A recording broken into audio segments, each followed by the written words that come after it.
Maverick. Words and Their Stories, a program in special English. Every word has its own story. Today's word is maverick. Where did it come from? What does it mean? How did it get into the language? 128 years ago, the huge southwestern territory called Texas became the 28th state of the Union. Texas was open-range prairie land with rich soil, longhorn steers, ranches, and cowboys. Early in the 1800s, a man named Samuel Augustus Maverick moved to Texas from the east. Mr. Maverick, fresh from law school, settled down to become a leading statesman and landowner. He became a fighter for Texan independence from Mexico, and finally, the mayor of San Antonio. As the years passed, Samuel Maverick added to his land holdings in Texas. Before long, he owned vast cattle lands. But he had no cattle. He was not a rancher. One day, however, in the year 1845, a man came to Mr. Maverick to pay him an old debt. But instead of paying him with money, he offered 400 head of cattle. Mr. Maverick took them even though he did not want to.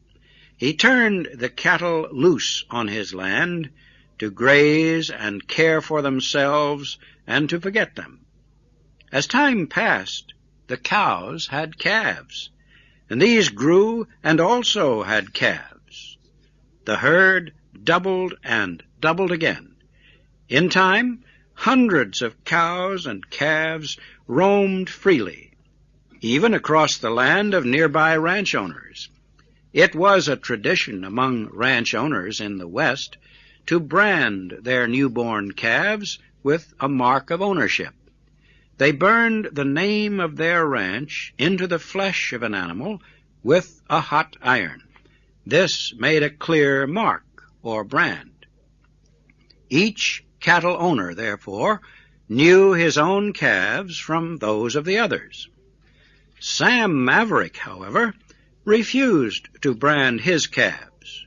Why should he?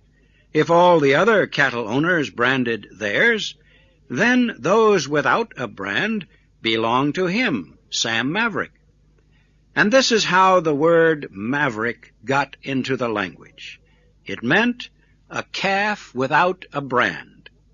As time passed, however, the word maverick took on a broader meaning. It came to mean a person who was too independent to follow his group. So, Sam Maverick became a maverick in more than name, refusing to brand his cattle as the other ranch owners did. Sam's grandson also was a maverick. He was Maury Maverick, who became a congressman in Washington in 1935. The young Maverick was a Democrat, but he was also an independent thinker.